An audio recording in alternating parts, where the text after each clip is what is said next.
Adam Schefter reports that Haason Reddick has ended his holdout with the New York Jets, agreeing to a one-year deal. Reddick will get a remainder of $9 million base salary on his current deal and an additional $12 million in incentives to make up the fines he has picked up. Woody Johnson said that the Jets granted Reddick permission to seek a trade, but always wanted him to sign with the Jets. Reports say that Woody Johnson was very aggressive towards Drew Rosenhaus in getting this deal done. Reports say that Davante Adams' trade was a big factor in his changing of his mind on signing that contract. Reddick reports to the Jets practice today and is expected to make his Jets debut Week 8 versus the New England Patriots. All right. I mean, all right.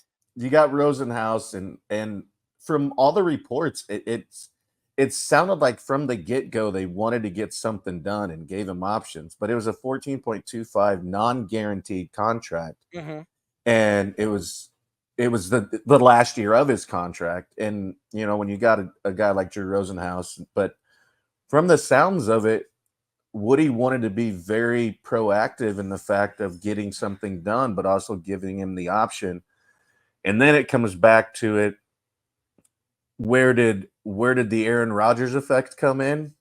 And the fact of bringing Davante in and adding that weapon to it. So with what I was not super surprised with how long the holdout was, but also at the same time, it's, you know, kind of what Rosenhaus does is he's getting the most bang for his buck. And obviously with him being the talent that he is, it surprised me a little bit, but also too, it's like, are the Jets done? You know, it's going to be tough. Like they're going to have to go on a hot streak, but I mean, it's a huge part added to that team for the success.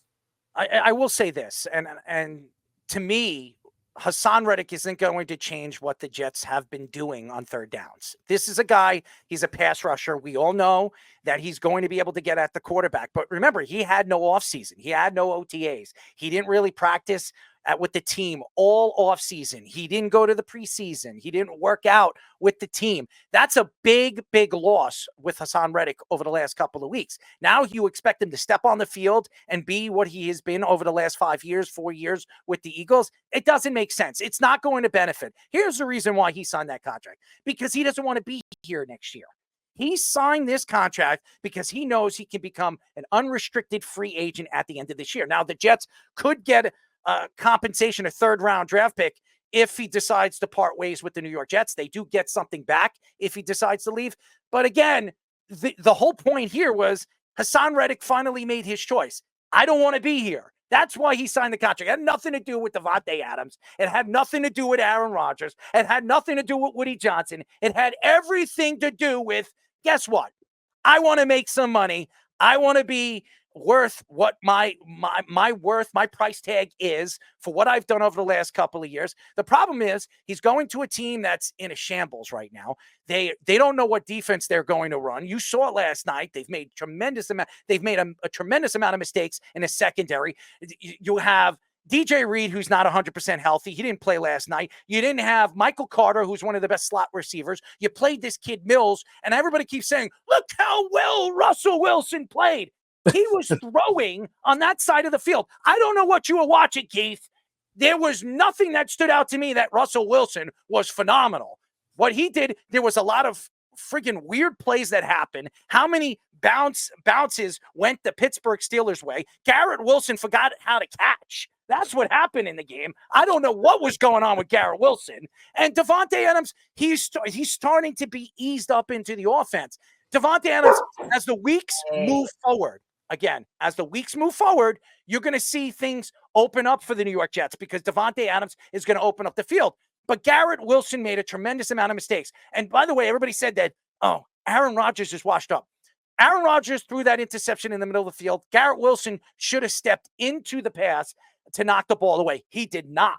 He let the ball get interception. When the ball hit into his hands and it bounced up in the air and they ran the ball almost in a pick six, running to the 1 yard line, I knew the game was over after that. To me, the Jets don't know how to stop anybody on third downs. It's been a huge problem all season long. And everybody keeps saying, well, Robert Saleh didn't get a chance. Are you kidding me? Robert Saleh, Bambi didn't get a chance.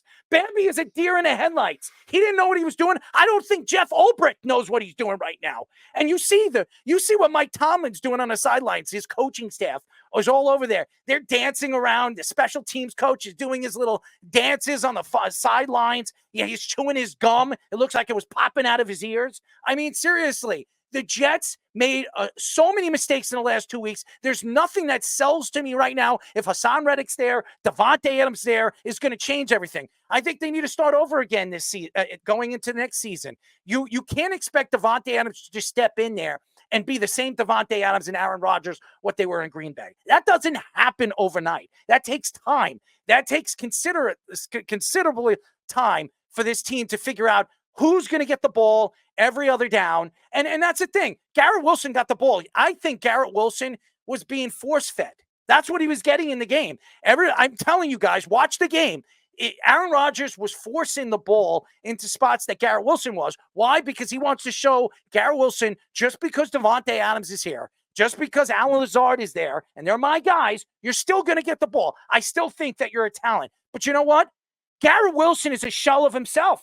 He is not the same player he was, believe it or not, with Zach Wilson. And when you look at the numbers right now, when everybody was saying that Zach Wilson this and Zach Wilson that, I know I'm not going to compare Zach Wilson to Aaron Rodgers.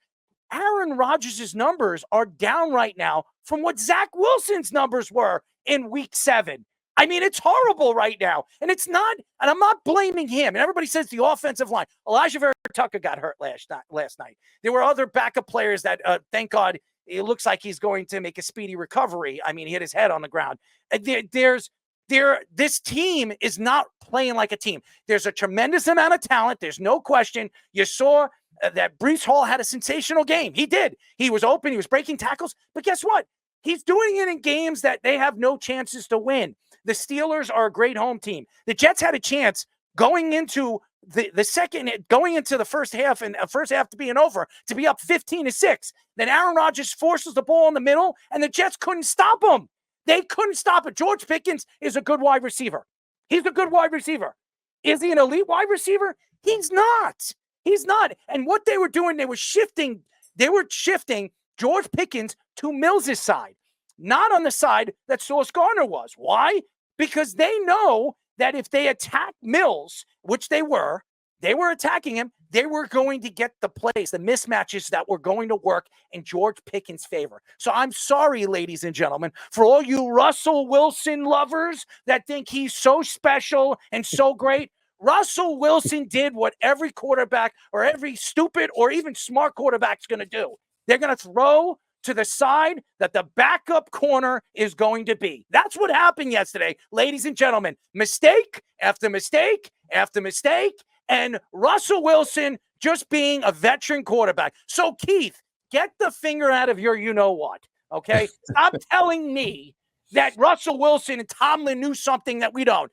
I think that Justin Fields would have won that game too. It didn't matter what the score was. It didn't matter who the quarterback was. The way the Jets play, they play like a bunch of pansies. One of the things that I think Robert Saleh was criticized for in the offseason was the fact that Sauce Gardner didn't always overshadow the number one receivers. And Jeff Ulbrich has now had Saleh syndrome, where they didn't ever adjust it to when the Steelers were motioning these guys around. And George Pickens, like you said, were on Jalen Mills, who's an older defensive back. He's mostly a safety.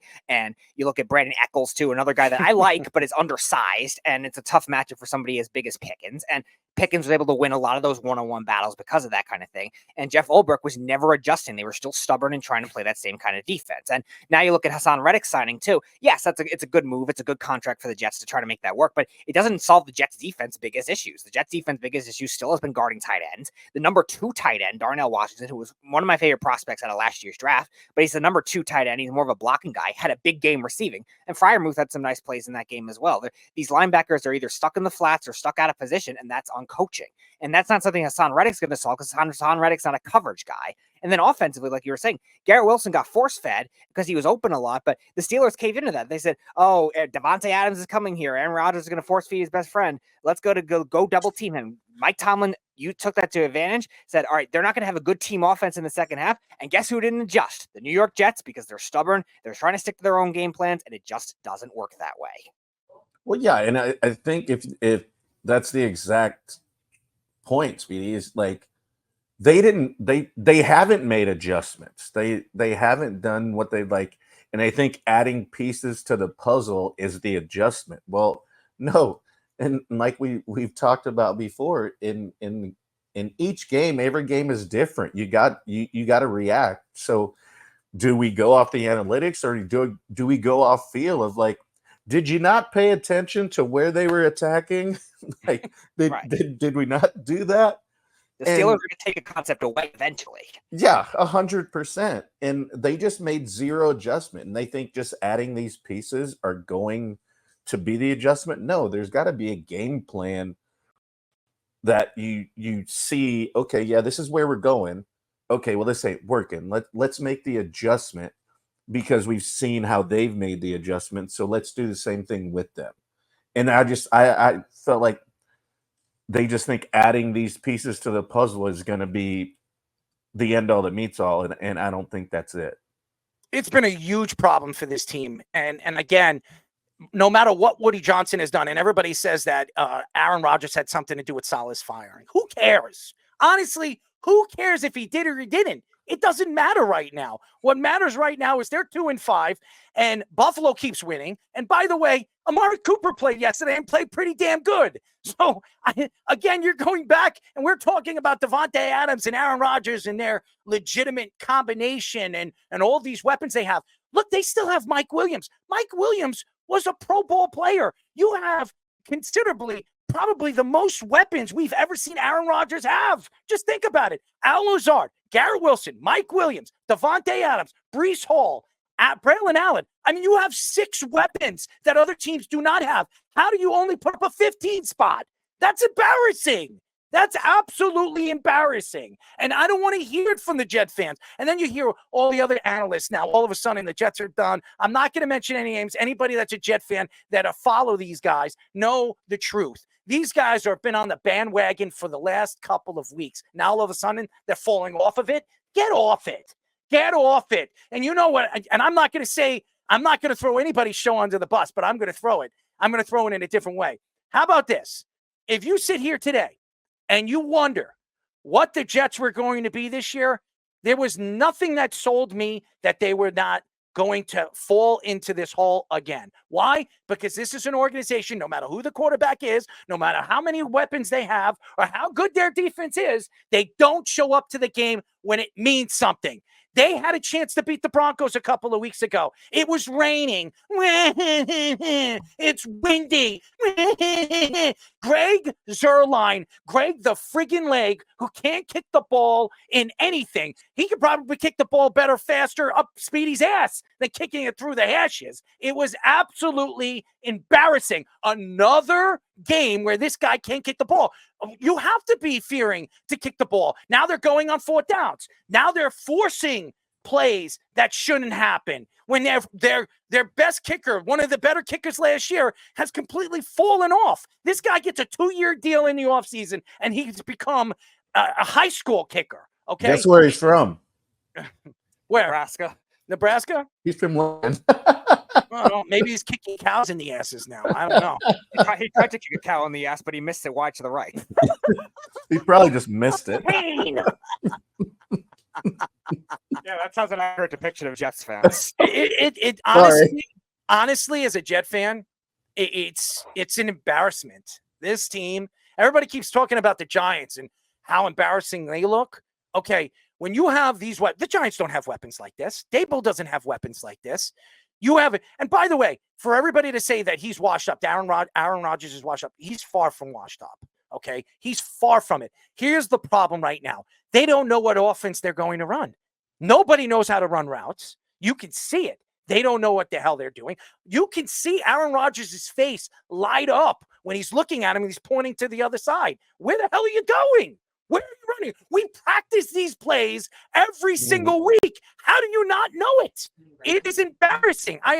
Guys, I'll have a heart attack before I understand why this team and this organization doesn't realize that doesn't matter who the coach is, doesn't matter who the GM is, and everybody wants to take shots at Woody Johnson because he's a terrible owner. How is he a terrible owner when he opens up his pockets? All you want the owner to do is open up those pockets and put the players in position to win. That's what the owner does, right? What the hell is the owner supposed to do? What do you want him to do? Everybody hates James Dolan. Why do you hate James Dolan? He spends the money. He paid Carmelo Anthony. He paid Patrick Ewing when he had to. He's done all that, but everybody hates him. Why? Because he opens up his mouth when he needs to. You have to be an owner that opens up your mouth. It shows that you don't care. Guess what? The Pittsburgh Steelers. Who's their owner, Speedy? Dan Rooney, I think his name is. The Rooney family. Are the Rooneys an outspoken organization? I think they are. I think that Rooneys open up their mouths all the time. When there's rules being changed, who do they go to? Who have been the pride of the NFL when it comes to ownerships? The Rooneys and the Maras. Those are They're related. They're related. They should be. Yeah, except No, they are. Hmm? They are related. Yes. I didn't know that. Why do you think girl with the dragon tattoo, her name is Rooney Mara? Huh. Interesting. And they also own the track in Yonkers. Very interesting. I never knew that. No, I didn't realize that kind of connection. Fun facts from Java. There you go. Jabba has the connections. He's giving us some information we never knew. The Maras are screwing the Rooneys. more like the And the other way Rooneys around. are taking it. Speedy, you know all about that, right? I think more like the other way around because the Maras have not been the one with the brightest thought process recently. So the Maras are taking it? Apparently. Look at the way the Giants have been run recently. I mean, granted, the Steelers haven't won in the playoffs a lot, but the Steelers at least have a stable organization. The Giants, They're a not winning so much. organization. Yeah, They're an right. organization that hasn't had a losing season since Tomlin's taken over. That's right. I think Keith also says they need to change their team name and colors. Yes, because Errol is a big fan of the name Gangrene. No, I hate that. Who names it? Out of all the names you can name a football team, you name them Gangrene? Does anybody know what Gangrene is? Yeah. I mean, seriously, it's like your fingers fall off, your toes fall off. You hear that? Why the hell would you want to be called Gangrene? I mean, seriously, I'd rather be called the New York football team than Gangrene. Okay, it's just, and where does Gangrene come up with Jets? What the hell is a Gangrene to a Jets? What does that mean? I don't understand any of it. All I understand is this is an organization that's been a laughingstock, and it's becoming even bigger of a laughingstock and a clown, even more clown of an organization than the Browns have been, than the Lions have been over the years, or any of these teams that can't find a way to win. Even the Bengals have figured it out. Even though they're up and down, they still found a way to get into the playoffs and beat good teams. The Jets can't even find their way into the playoffs. As a matter of fact, it's been 14 years since the last time they've been there. So it's embarrassing. I was watching it at Miller's Ale House, and at the end of I didn't even watch the fourth quarter. I said the game is over. I didn't even want to watch anymore because I was sick to my stomach. I didn't even want to finish my wings. I wanted to throw the F up. I ate the cheesecake, by the way. That was good. That was delicious. I needed a sugar rush. It's something that I definitely enjoy with the strawberry. You know, it's delicious over there. But anyways, I just think that right now where this organization is heading, it doesn't matter who the quarterback is. It doesn't matter who the coach is. If they don't figure it out together as an organization from the top brass all the way to the bottom, and they need to bring in an offensive coordinator very badly. I don't want to hear about Bill Belichick. Guys, I know Jet fans there are stories coming out that Bill Belichick could be going to the Jets. You don't want Billy there. Billy didn't want to be there years and years ago when he decided in 24 hours when he got the job to go and flee to go to New England. Why the hell would you want him here? Why? Because he kisses Aaron Rodgers' ass on Pat McAfee? If you want to get on your hands and knees, fans, and kiss Bill Belichick's rings, go right ahead. I'm not going to do it. I don't want a guy that's been kicking the crap out of my team year in and year out, coaching my team when nobody wants him, or the Patriots gave up on him, or Robert Kraft couldn't go to a salon and jerk him off. Okay? I am tired. I am tired of figuring out who fits right with this team and this organization. Go bring in an offensive coordinator that knows what he's doing. I have been saying this over and over and over again. Adam Gase wasn't the answer. Ben Johnson could be the answer. Look at that offense over there with the Lions.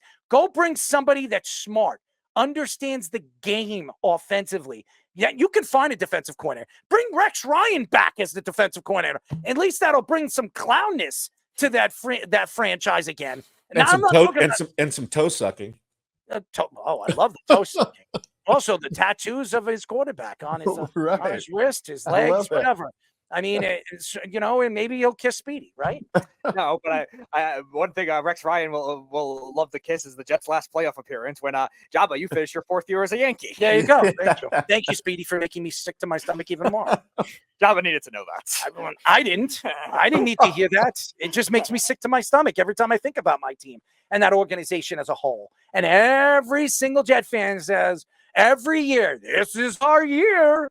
I said the Jets were going to win 12 games this year. Why? Because I thought everything was going to be layered. I thought, hey, you know what? A full season with an offensive line is competent. This offensive line can't open up holes. And by the way, everybody says, well, look how they ran the ball yesterday. That had nothing to do with that offensive line.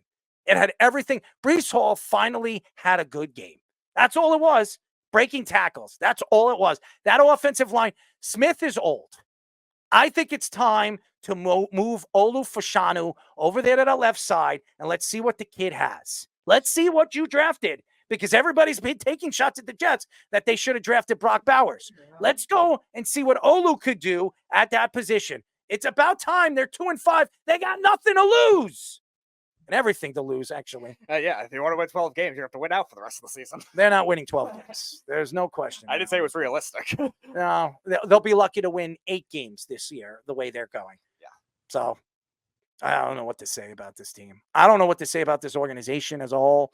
I'm wondering, as a Jet guy, as a person that stood up and has standed up over the last couple of years and say that this team is capable of finding a way to win. I don't think it is. I don't think this team is capable of doing anything right now until they find the right leadership on the side. I said the damper going into the season was the coaching staff. And now you're seeing why I said the coaching staff was the reason why that this team was going to fall apart, because Robert Saleh should not have kept his job at the end of the season. He should have lost it. And it was embarrassing. It was embarrassing that he would go out there after he got fired and starts to talk to the press and throw the Jets under the bus. This is very Jet-like. We've seen this before.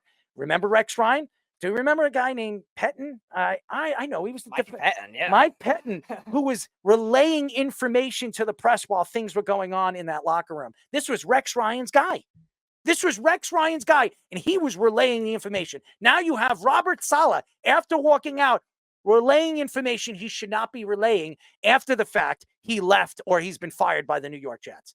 It's not good. It's not good for the organization, even organizations that have failed over the years. Did you ever hear Cliff Kingsbury come out and throw Arizona under the bus? I don't know if anybody knows, but they were on Hard Knocks that year that he got fired. Right. And there was stuff going on in that locker room and outside of the locker room that they told Hard Knocks to erase.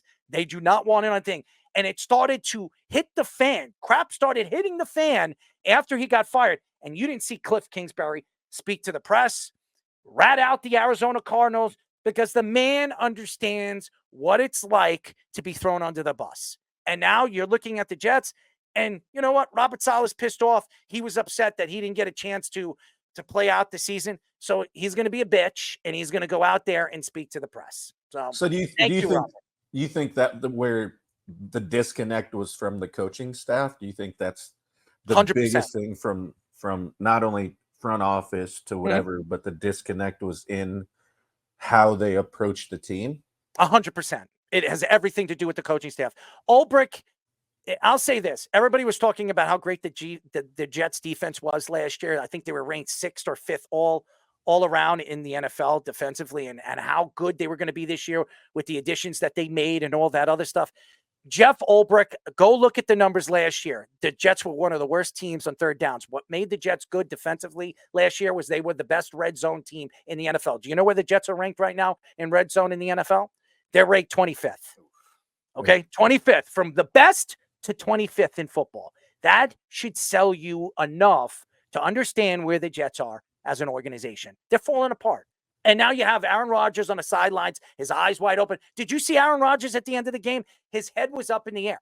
He was looking up in the sky. There's nothing to see, by the way. It's dark and it's Pittsburgh. It's black. It's black and yellow. Go talk to what's his name again? Wiz Khalifa. Yeah, Wiz Khalifa. There you go. Go talk to Wizzy. Black and yellow, black and yellow. Yeah, go talk to him. I mean, all I kept seeing was those dirty freaking, towels all waving around. I mean, it's so despicable the way they showed up. They showed up in the first quarter, and then after that, I think they just said, you know what, it's time to not play football, and that's what they did. Speaking of somebody that likes to criticize bad coaching, let's bring Fish in. Yeah, there's a lot of bad coaching going on, guys. The thing that is pretty obvious that it's bad is that the Jets get all their points in the first quarter or early in the first half. And then we go to halftime. And what do good coaches do at halftime, fellas? They make adjustments. Which they don't know anything about. Well, it's not even that. The Steelers adjust to what the Jets do. But as an offensive coach, you're going to have to go, look, we're beating them this way. So expect them to go to a 5 front instead of a 4 front. Expect them to cover up the center instead of playing over the guard. Expect them to go inside shade so that you can't block down on the linebackers and run trap. These are the types of things you need to know as a coach. So when they do that to you, you have an answer for it. Maybe you'll fold block the guard around the center or the center around the guard or however you want to do it because they changed their alignment.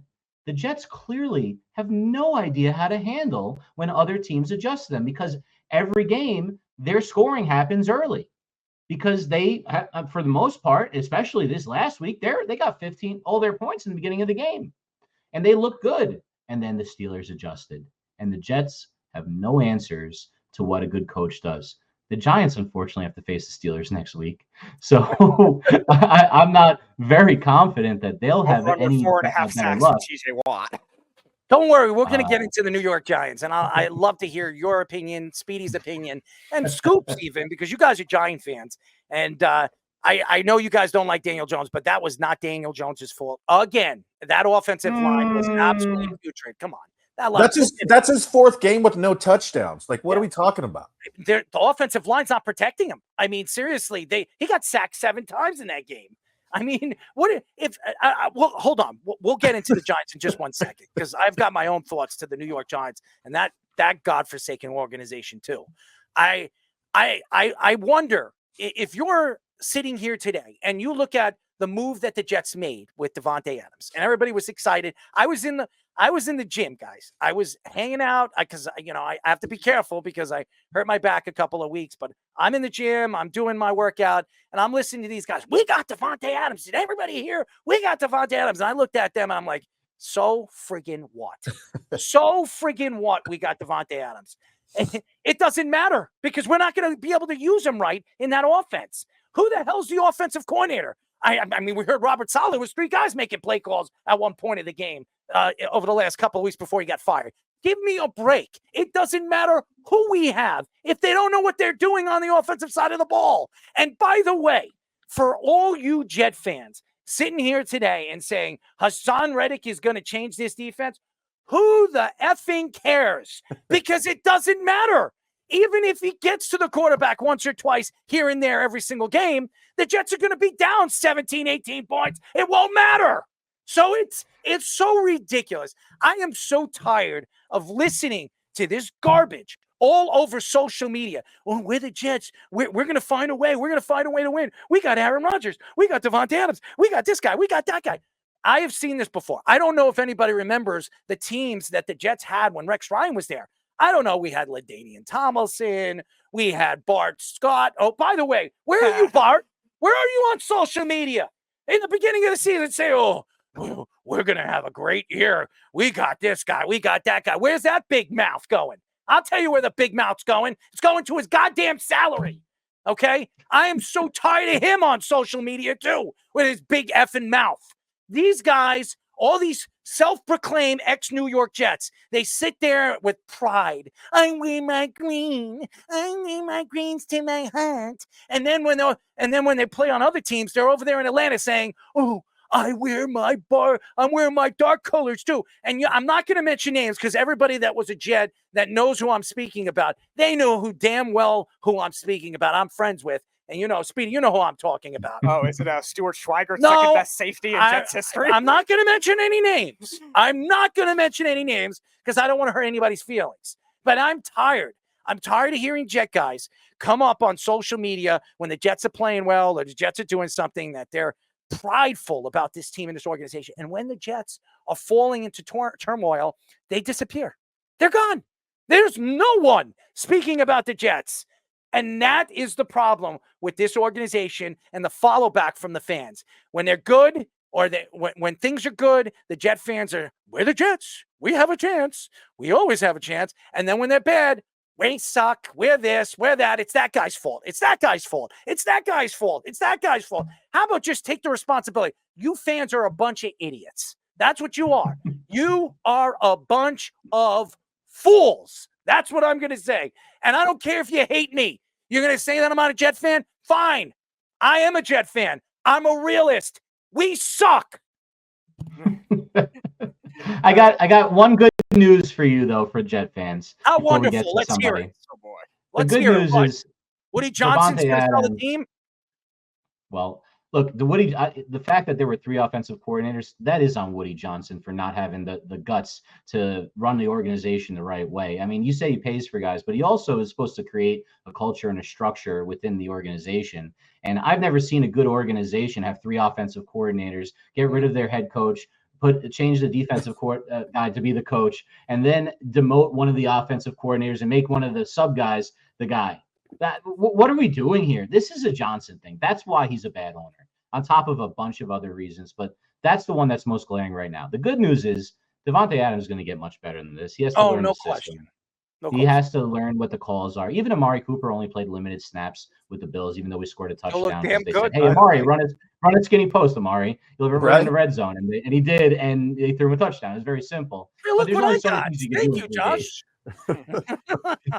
Very well when you got Josh Allen throwing to you, so it'll get a lot better. We got Aaron Rodgers, the most accurate quarterback, who, by the way, has thrown 6 interceptions in 5 weeks. Okay. The bad news is if you have the best cornerback in the league, allegedly, which I would disagree with right now, but top 5, let's say, with Sauce Gardner, how come he's not traveling with George Pickens around the field? How come every clip that we watch, they're throwing Pickens is on some scrub 3rd or 4th string corner? What are you doing, this great defensive mind, Jeff Ulbrich, that took over the team? How could that be what your scheme was? You have one of the best guys, take away their only good receiver, and then focus on underneath. That's what you could do. And I think that they overthought it. They did the old Belichick thing. Hey, we'll just bracket him with our second guy and a safety every play, and we'll just let Sauce stay on this side of the field. Well, it didn't work now, did it? It doesn't work. You got to take away a guy, and Pickens doesn't get open. Pickens is a type of guy that's like do 50-50 catches, fight for the ball, unbelievable ball control, similar to Adams, really, in that way. So you put your best guy on him, and then he doesn't make those plays. They made it a lot harder on themselves defensively than they should have. And that's, if a guy is a good defensive coach, he doesn't make that mistake. So that's the bad news, Jets fans. I don't know which is better. Thank you for making it so sour even more. I thought there was good news in that. There was no good news. Devontae Adams will get better. Oh, okay. Yeah, that's that one sentence. Yeah, sweet. Awesome. Thanks, Fish. Yeah, thank you, Fish. Aaron Rodgers will be gone next year, and so will Devontae Adams. Oh, he's getting better, guys. He won't be here next year. Thank you, Fish. Making my life a freaking royal hell even more. Thank you. Speaking of making your life a royal hell, Keith, you have 5 minutes to argue with Errol about Russell Wilson. I like that. Yeah, you know it. I'm not looking to argue, Errol. Do you agree Tomlin's a great coach? You've always said it. You know it. Yes, I think Tomlin is a great coach. Okay, one step at a time. Do you agree that the offense looked 100% better yesterday? They would have won anyways. What? They would have won anyways. It doesn't matter who the quarterback and, was. and maybe they would have. Did they look better with Wilson or not?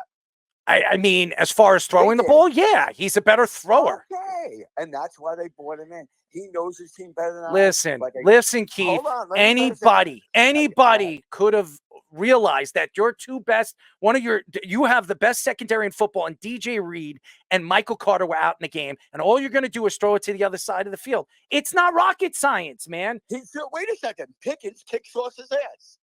Sauces, what are you talking about? Sauce guarded him a couple plays. First of all, the touchdowns went on Mills' side. Go look at the game. Wait, I watched the game.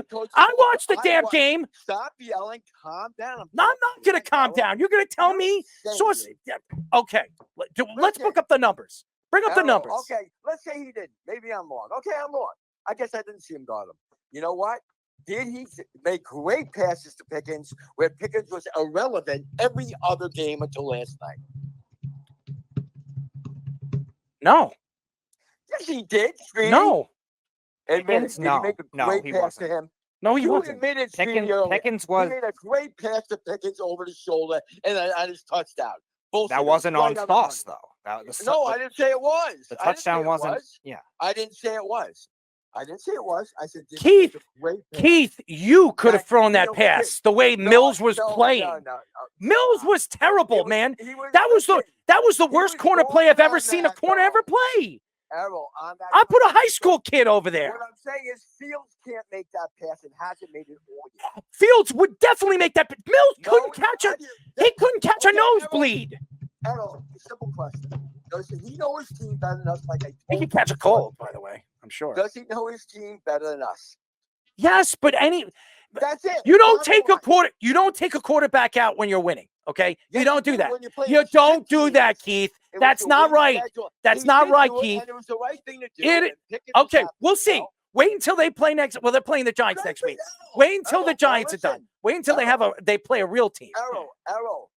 Right. The reason he did it, and all the analysts are saying, even admit that they were wrong, except for you. Yep. Okay. Yep. I'm being honest with you. Thank you. And the reason being, hear me out, without yelling and screaming. Mhm. What he said was, they are definitely facing a.